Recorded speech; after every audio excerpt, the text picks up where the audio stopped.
Eu sempre digo que para mim é que é um prolongamento da Casa do Caminho. Eu me sinto muito à vontade aqui. Sinto que os espíritos que trabalham por essa casa, provavelmente, trabalham pela Casa do Caminho também. Nós estamos unidos por um laço invisível, mas muito forte. Bem, hoje eu escolhi um tema, na verdade, que podemos dizer assim que fui eu e a espiritualidade, a irmã de Norá. Toda vez que eu me preparo para uma palestra, eu peço à espiritualidade que me intua para ver se eu falo aquilo que realmente as pessoas precisam. Às vezes elas até sabem tudo que eu falo. Acredito que todos vocês saibam o que eu vou dizer, mas é muito importante. Tem coisa que é tão importante que eu acho que ouvir hoje, amanhã e depois da manhã é sempre bom. O tema de hoje, então, eu vou falar sobre a educação libertadora. Eu vou começar por uma história, é uma história verídica. Eu vou contar para vocês, eu queria que vocês prestassem bem atenção em cada detalhe, porque depois eu vou trabalhar em cima dessa história. O professor, vou contar uma história, é um professor de história também. O professor de história, lecionando numa escola de Macaé, ele, num determinado dia, ele falava da escravidão no Brasil. No início da escravidão, no meio e no fim da escravidão. E quando ele falava dos escravos, de como eles foram tratados, e mesmo depois da libertação, das leis que vieram, que na verdade aquelas leis não beneficiaram naquele momento os escravos, muito pelo contrário, eles ficaram livres de um lado e presos de outro.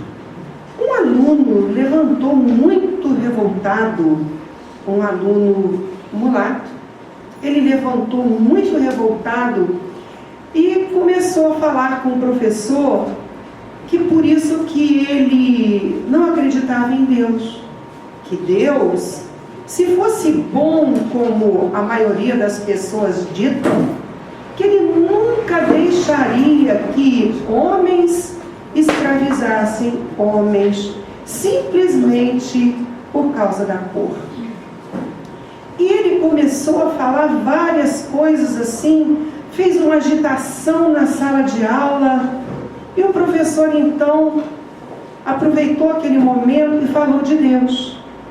Falou sobre a onipotência, sobre a bondade, tudo, sobre a justiça de Deus. Mas quanto mais o professor tentava explicar um Deus maravilhoso e bom, e ele dizia: Deus, Leônidas, é muito melhor do que a gente imagina. Mas ele repetia revoltado. O professor, então, naquele dia, ele dispensou a turma um pouquinho mais cedo e queria conversar com aquele aluno. Afinal de contas, ele era professor de história, mas ele não podia permitir que aquele menino de seus 16 anos fosse tão revoltado com Deus. Alguma coisa a mais devia ter acontecido na vida daquele menino. Ele então, já que a turma estava tão alvoroçada, ele pediu que os alunos dessem licença. E ele pediu ao Leônidas que aguardasse um pouquinho, que ele queria conversar com ele. Os alunos adoraram. Afinal de contas, ser dispensado de uma aula era uma maravilha para aquela turma. E o Leônidas sentou e o professor sentiu que tinha lágrima nos olhos. O professor disse: Leônidas, por que você não acredita em Deus? Professor, eu não acredito em Deus porque ele nunca levaria minha mãe.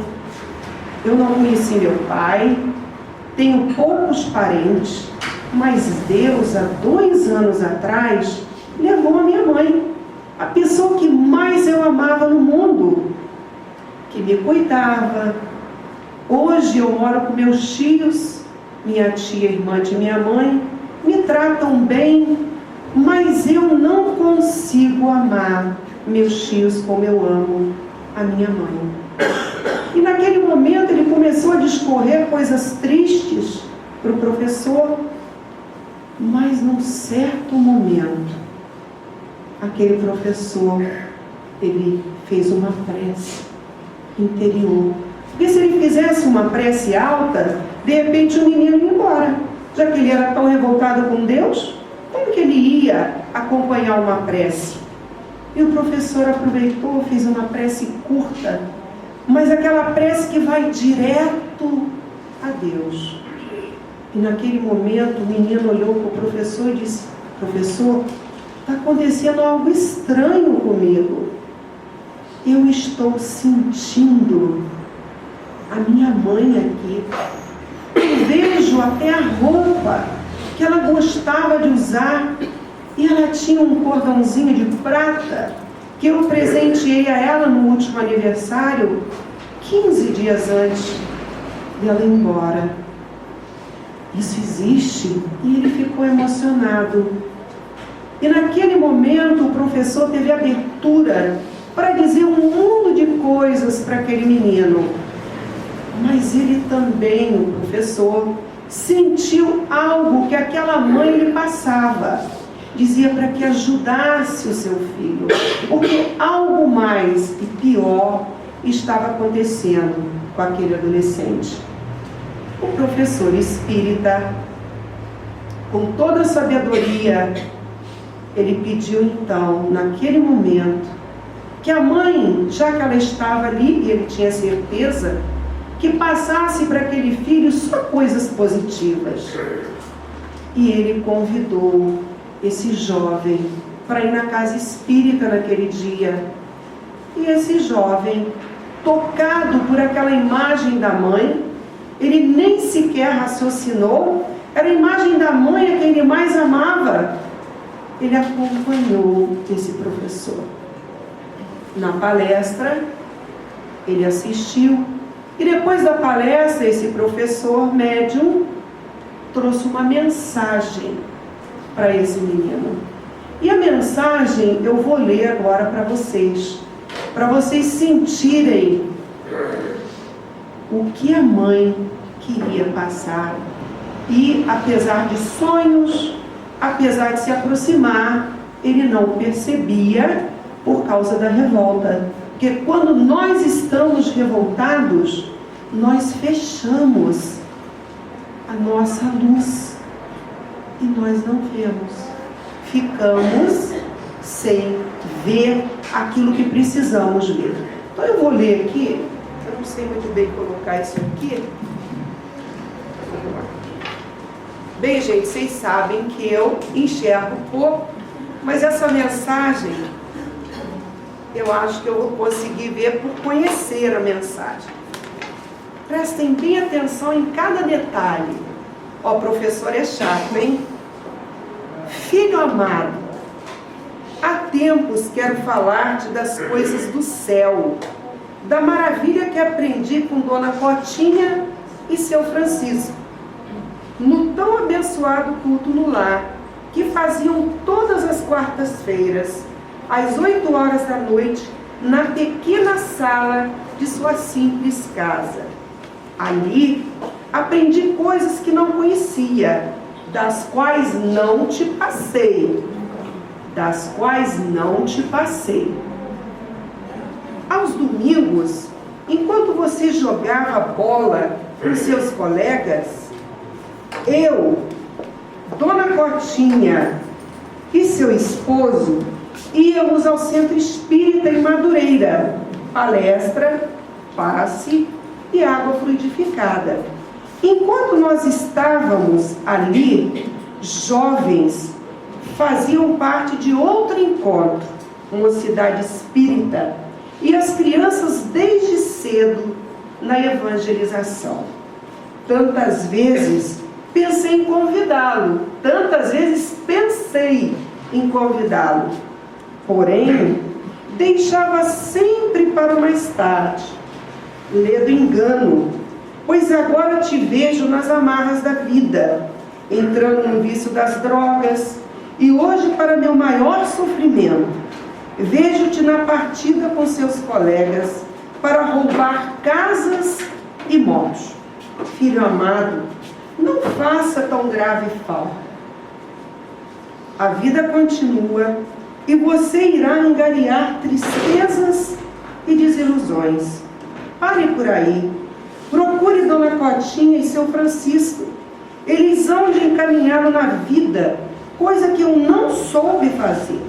Arrependo-me, pois meu tempo era para trabalhar e dar-te o sustento do corpo, que apesar de ser tão importante, deixei de lado o valor do espírito, que transcende a carne. Léo, não continue na vida em que estás, filho amado do meu coração. Como eu sei, muito me amas e sentes a minha falta. Parta para o correto, respeita seus semelhantes. Use a sua liberdade com responsabilidade. Somos livres para plantar, mas a colheita virá e poderá ser amarga. Léo, só terei tranquilidade aqui ao vê-lo no caminho do bem. Ouçam bem essa frase. Léo, só terei tranquilidade aqui no plano espiritual, ao vê-lo no caminho do bem. Procure nossos amigos verdadeiros, Dona Cotinha e seu Francisco. Amo-te com toda a força do meu coração. Sua mãe, que jamais te esquecerá, Gabriela Assunção, 8/3/1998. Então vocês vejam que essa mãe, ela conheceu a doutrina espírita, mas ela sempre deixava para depois. E talvez se ela tivesse passado a doutrina, o que ela aprendeu no culto no lar, o que ela aprendeu com esse casal, esse menino talvez não estivesse tão revoltado com Deus. Mas como Deus é muito bom, como o professor repetia, e como as mensagens chegam para nós, principalmente, o professor não conhecia a vida desse menino. Ele tinha vindo do Rio de Janeiro, provavelmente, ou em Madureira, ou algum lugar perto, conhecia nada da vida dele, porque não dá tempo de um professor conhecer a vida dos alunos. E o professor tem muitas turmas, e ali o menino, através daquela mensagem, ele passou a acreditar em Deus. E nós sabemos que Chico Xavier, ele escreveu muitos livros, mas ele também teve tantas mensagens para pai, mãe, filhos, e as pessoas mudaram muito depois disso. Mas será que nós precisamos ter uma perda, ter uma doença, ter um tipo de sofrimento para nós nos libertarmos das amarras da ignorância, do sofrimento, das ilusões? Será que nós precisamos chegar? Eu acho que na Terra nós estamos chegando num momento em que não há necessidade mais de tanto sofrimento para despertar a nossa consciência. Nós sabemos que todos nós temos dentro a essência divina, que nós somos filhos de Deus. Se nós somos filhos de Deus, nós temos a melhor herança do mundo, da divindade. Nós temos o bem. Nós temos tudo que nós aprendemos na nossa vida, em vidas anteriores, elas ficam grafadas em nós. Então, muitas vezes, nós falamos que precisamos sofrer para aprender. Existem até canções que falam isso. Mas nós sabemos que o nosso planeta, ele é dirigido por Jesus. E Jesus veio nos provar uma verdade muito grande.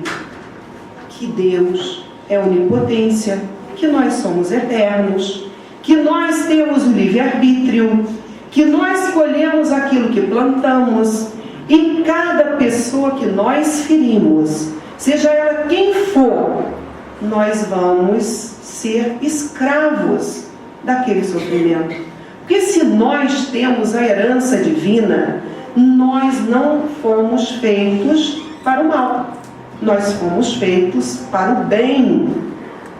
O que acontece é que muitas vezes nós somos crianças. O que acontece com uma criança?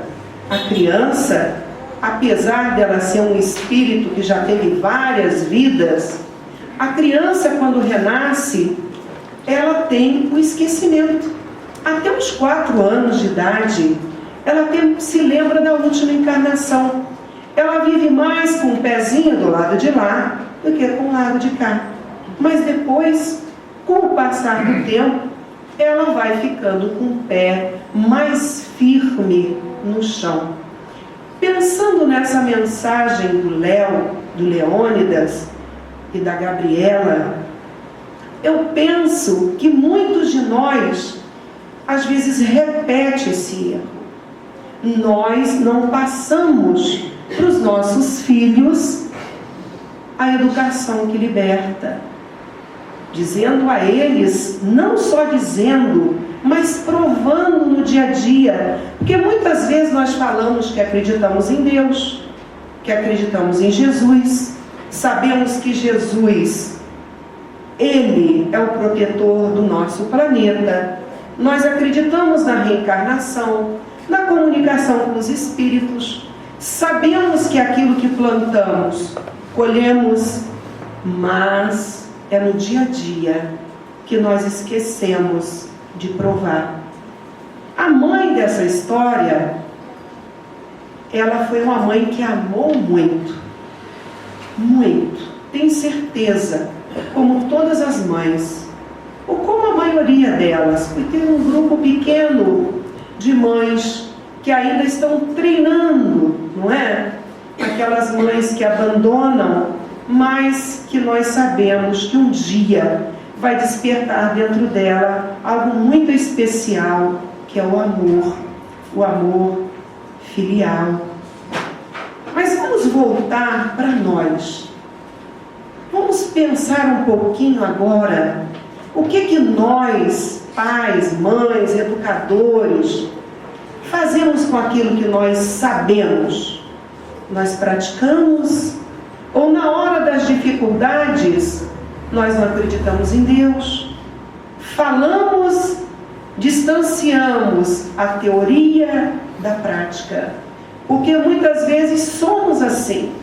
Sabemos muito, às vezes sabemos tanta coisa dos livros da codificação. Tem pessoas que abrem a Bíblia e sabem um mundo de coisas, sabem até citar passagens, mas quando surgem as dificuldades, elas não suportam e elas acham que o filho, ele não presta atenção naquilo tudo. Principalmente se eles forem pequenos, eles acham que a criança, ela não compreende. E na verdade, elas compreendem e muito. Tudo fica grafado. Até mesmo quando as crianças estão ainda no ventre de suas mães, elas vivenciam o que acontece. Brigas, lamúrias, conversas que não são produtivas, e elas aprendem conosco.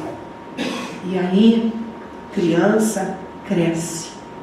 E aí, quando nós vemos o adolescente perdido, nós falamos, mas o que eu fiz? Não. Muitas vezes o que eu deixei de fazer. Mas também existe um outro lado. Muitos espíritos que renascem na Terra, eles são espíritos ainda muito errantes.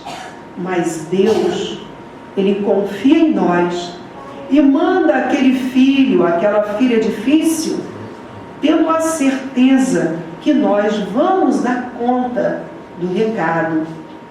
E muitas vezes nós fazemos de tudo por aquele filho, por aquela filha, mas, como eu disse, muitos espíritos, eles são rebeldes, mas a consciência daquele pai, daquela mãe, está tranquila.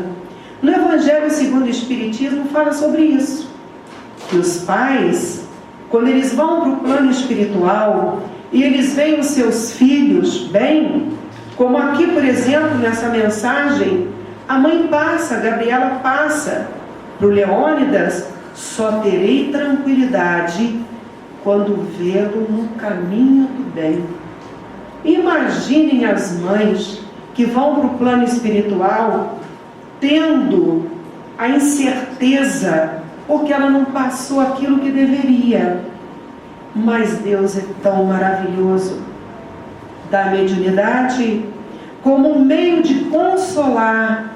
Imagine como Chico Xavier conseguiu consolar. Imagine como essa casa aqui consola pessoas. Imagina quantas mensagens, quantas palavras vindas daqui, quanto auxílio fraterno auxilia pessoas. Mas como nós estamos chegando num ponto na Terra, onde a Terra, ela está se transformando. Existem espíritos que estão renascendo no corpo de criança, é claro, porque a sabedoria de Deus nos coloca em, que Jesus falou, que nós tínhamos que nascer de novo para compreender Deus, compreender a natureza. Porque nós, mesmo que saibamos muita coisa, não sabemos tudo.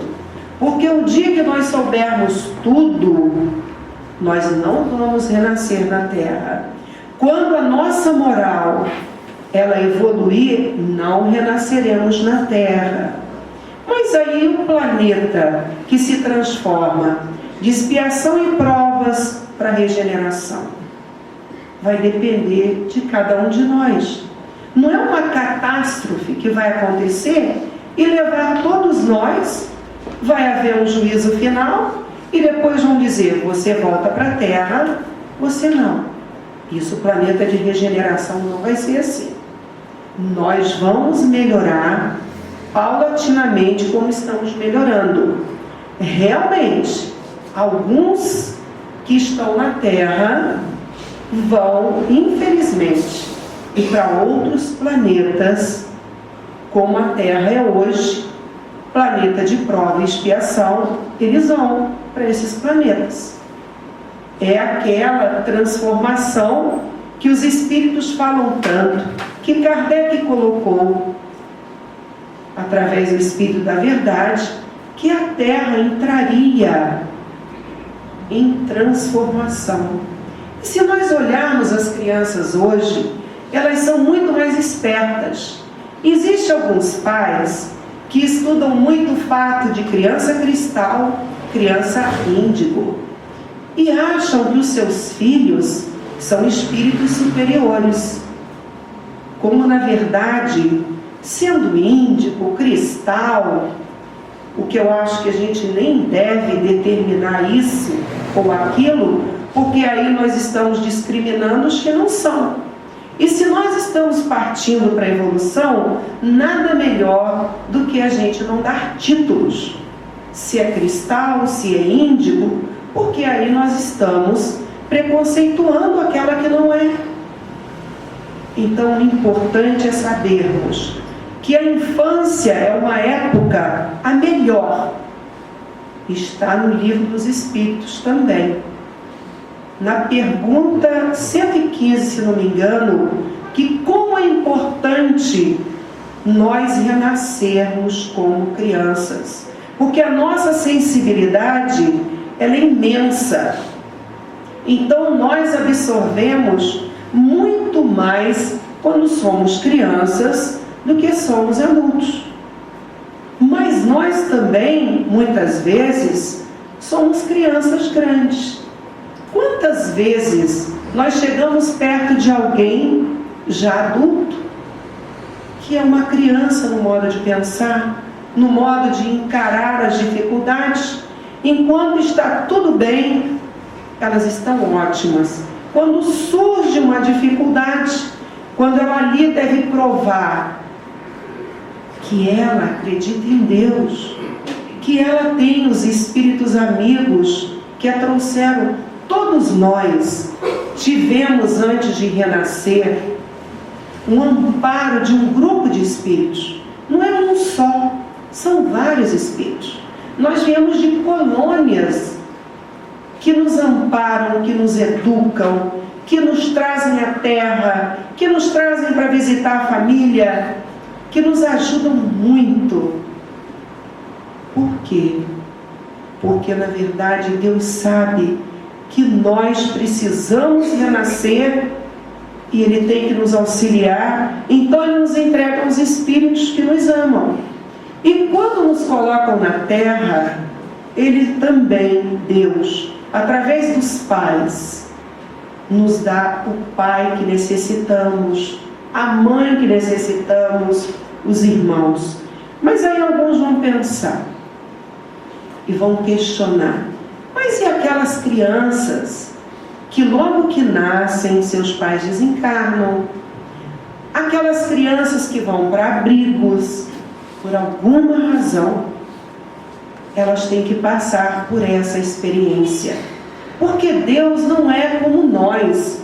Ele não se distrai. Ele, na verdade, sabe de tudo. Então Ele nos coloca em lugares certos, em momentos certos. E quando nós estamos perdidos em algum momento, Ele sempre envia, através de sonhos, através de amigos, através de espíritos, a orientação. O menino da nossa história, por exemplo, quando ele ficou exaltado na sala de aula, aquele professor simplesmente poderia inclusive chamar a atenção do aluno, porque ele foi ali agressivo na sala de aula, ele agitou a turma inteira, mas aquele professor não. Ele quis auxiliar, ele quis consolar, ele quis descobrir o que fazia um adolescente não acreditar em Deus. Se Deus é onipotência, é bondade, sabedoria, justiça, mas a espiritualidade poderia ter colocado aquele menino numa outra escola, numa outra turma, mas não, foi no momento exato. E no campo invisível, quem é que estava atrás disso tudo? O anjo guardião daquele menino. Todos nós temos um espírito guardião que nos acompanha, mas ele não fica pé a pé atrás da gente. Tem pessoas que acham que o anjo da guarda é igual uma babá, fica o tempo todo atrás, até os 7 anos, até que isso acontece. Porque a criança ainda, ela não tem a razão desenvolvida e ela pode entrar num perigo. Por isso, dá os pais, dá o anjo guardião. Olha como Deus é bom. Existe até mesmo no nosso lar um mentor do lar. Existe também na nossa rua o mentor da rua, o mentor do bairro, da cidade. E nós sabemos que Jesus, no nosso planeta, e Deus no universo. Olha que ordenação maravilhosa. Então dizer que estamos abandonados, esquecidos, na verdade somos nós que esquecemos de nós mesmos em determinada hora. E esse menino, que era uma ovelhinha desgarrada, aquele professor, ele buscou aquele menino através de uma prece.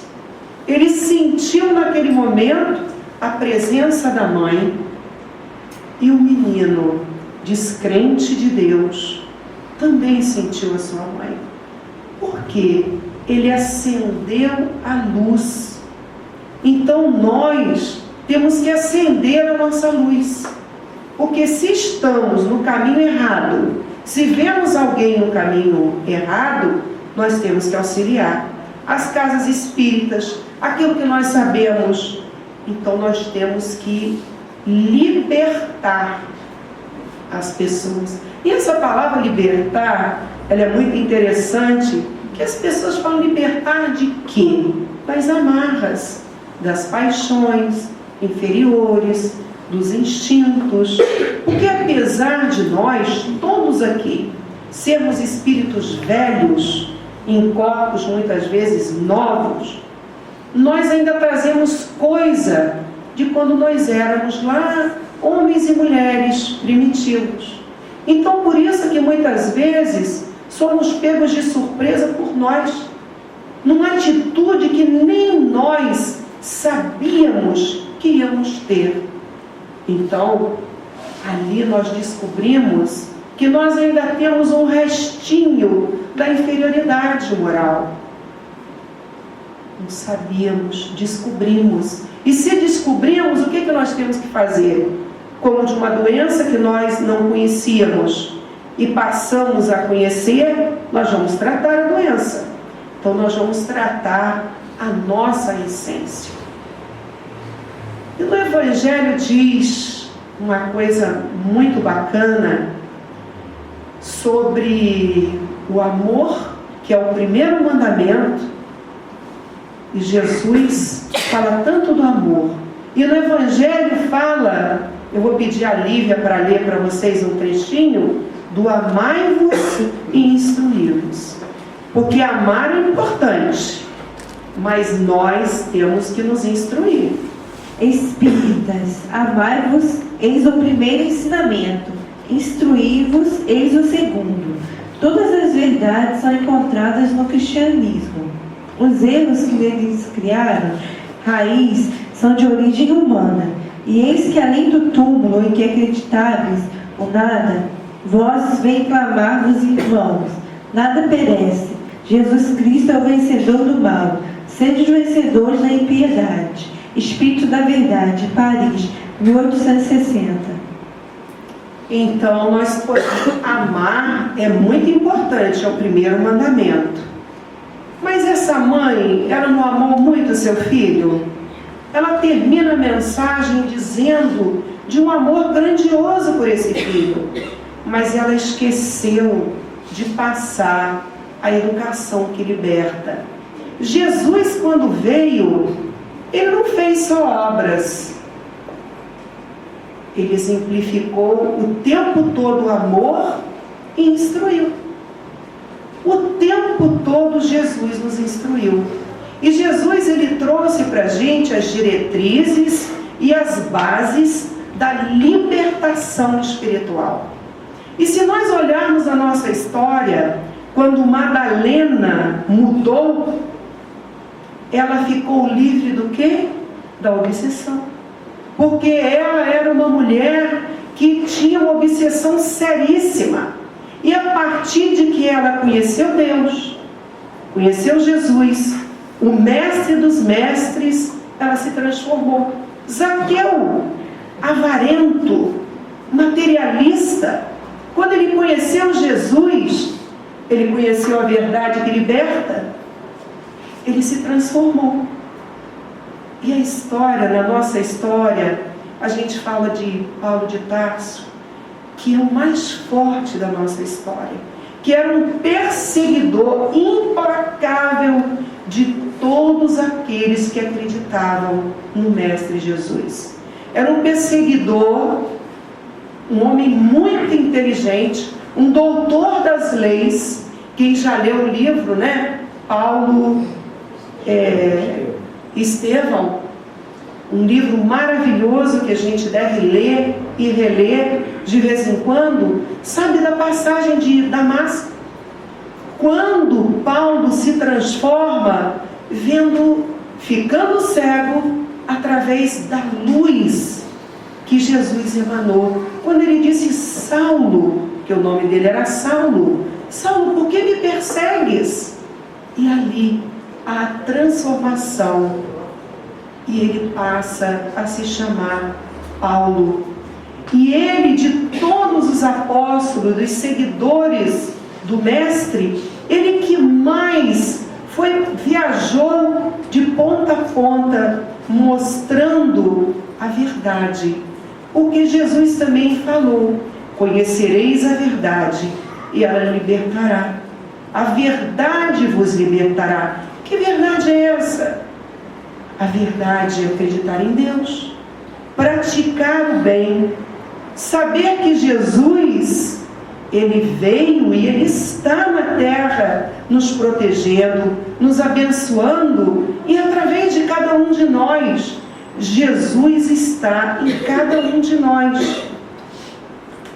E Pierre até achou engraçado, porque todo mundo sabe que Jesus, para chegar até a multidão, ele falava sobre parábolas.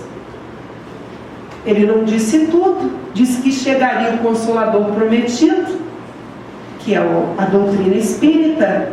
Nós sabemos que Kardec colocou tudo que Jesus colocou,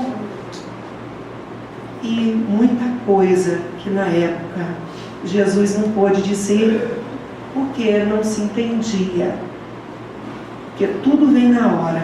Mas eu quero passar uma parábola, e gente, me desculpe, eu botei em forma de desenho, porque eu achei uma gracinha o desenho. Quando eu vi aquela ovelhinha com aquele olhinho doce, aí eu me senti aquela ovelhinha. Falei, muitas vezes nós somos aquela ovelhinha perdida. Todo mundo conhece a parábola da ovelha perdida, mas é uma gracinha. Aí eu vou pedir para colocar agora, para a gente concluir o nosso trabalho com essa parábola.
Gente, eu sei que isso aí as crianças adorariam. Mas quem de nós não tem um pouquinho de criança?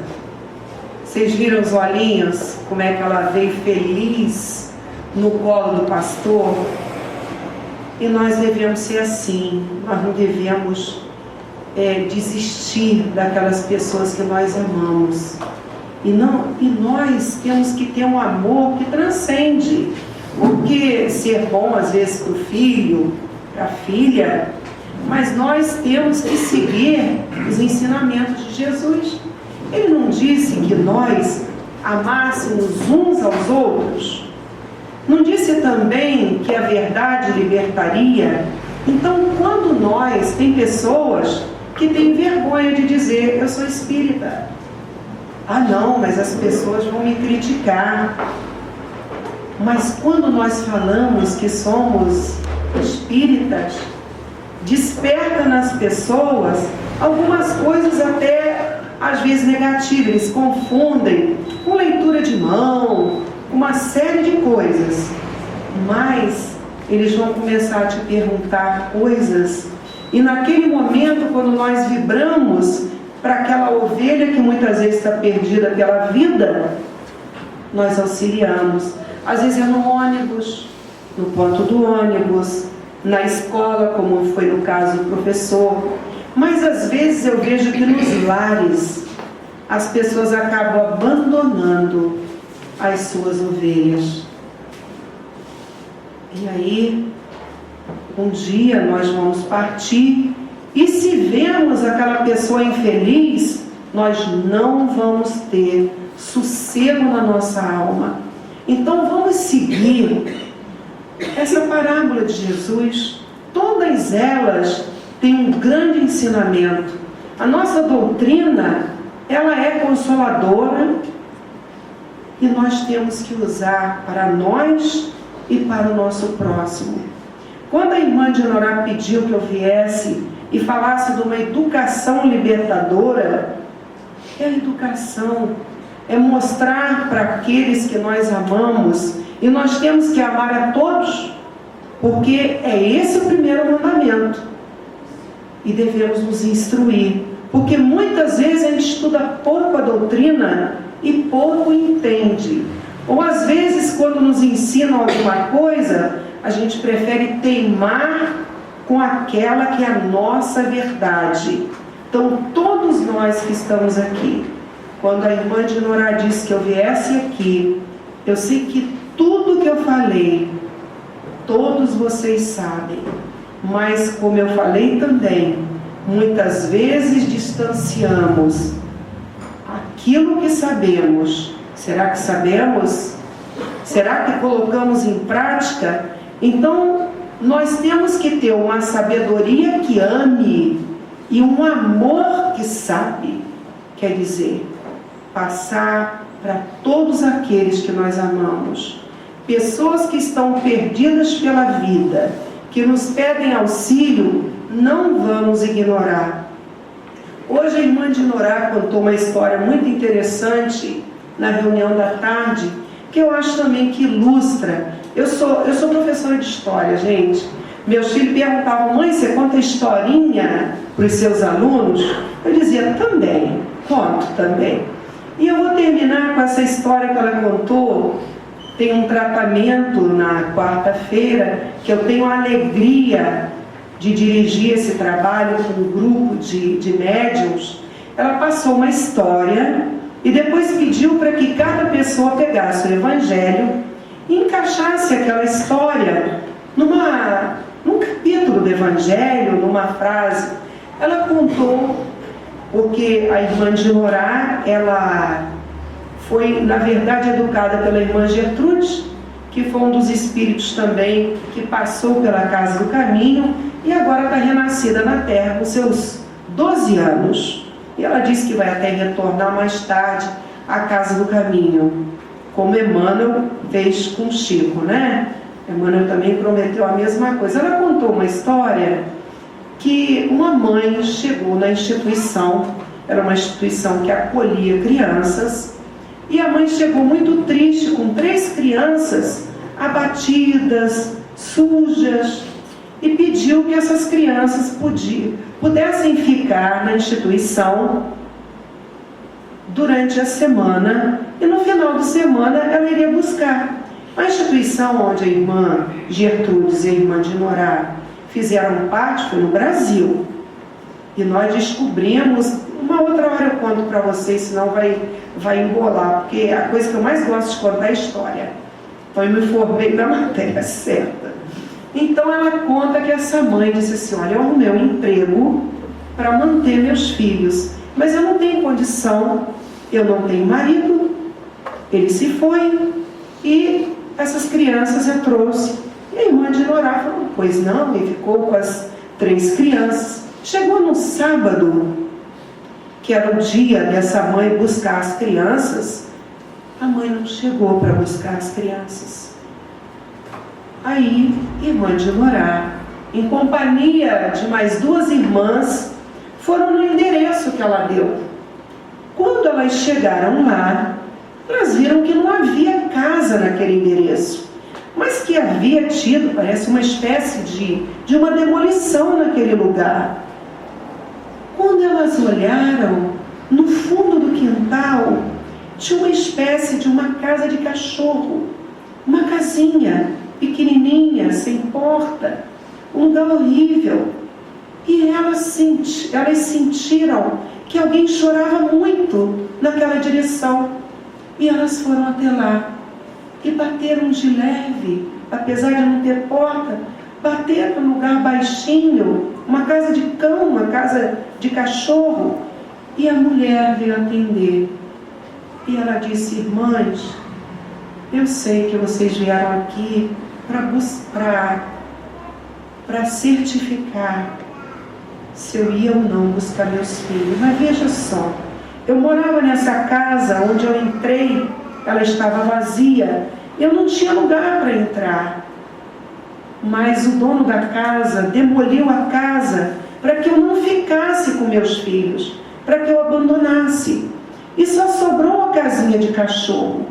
Quando eu fui trabalhar na casa, eu não estava cheirosa, eu não estava com roupas boas. E a mulher, a dona da casa, não quis o meu trabalho. E eu retornei, estou comendo migalhas. O cão, ele revira lixo e se alimenta. E eu tive que fazer tal qual eles. E a irmã Dinorá percebia que os vizinhos se aproximavam, olhavam tudo aquilo, mas não fizeram absolutamente nada. E elas então, como a parábola do bom samaritano, que eu não vou colocar em desenho, eu só vou falar que a hora já está passando, a irmã Dinorá não teve outra alternativa de que levar aquela mulher também para o local onde estavam os filhos. Então vocês vejam que muitas vezes nós não aceitamos as pessoas porque elas não estão muito limpas. Mas por que não estão? Temos que saber. E temos que também, essa mulher, por exemplo, ela poderia nunca mais retornar para os filhos. E vocês imaginam o que aconteceu com uma das meninas, que a irmã Dinorá falou que uma das meninas, a menina chamada, ela falou o nome, né? Tânia Mara. Ela lembrou-se o nome da criança. A Tânia Mara, os 3 dias iniciais que a mãe ficou, ela chorou muito. E a irmã Dinorá pediu: agora eu quero que vocês expliquem por que essa criança chorou. Por que ela não se alimentou, se a mãe retornou? E eu quero que vocês escolham no Evangelho, segundo o Espiritismo, uma razão, algo que encaixe nessa história. E olha, gente, eu fiquei muito feliz, porque as pessoas foram assim, muito inteligentes, muito capazes. E elas descobriram que aquela criança, ela sofria porque ela sentia que se a mãe tinha ido para um abrigo, nunca mais ela teria a família de volta. Então essa criança, ela entrou numa melancolia porque ela não teve fé no futuro. Falaram sobre o capítulo de bem-aventurados aflitos. Outros falaram da falta da fé, mas todos acertaram. Então essa história que ela contou também coloca para nós a grande responsabilidade que nós temos com o outro que passa, porque o outro que passa é o nosso irmão, é filho de Deus, irmão de Jesus.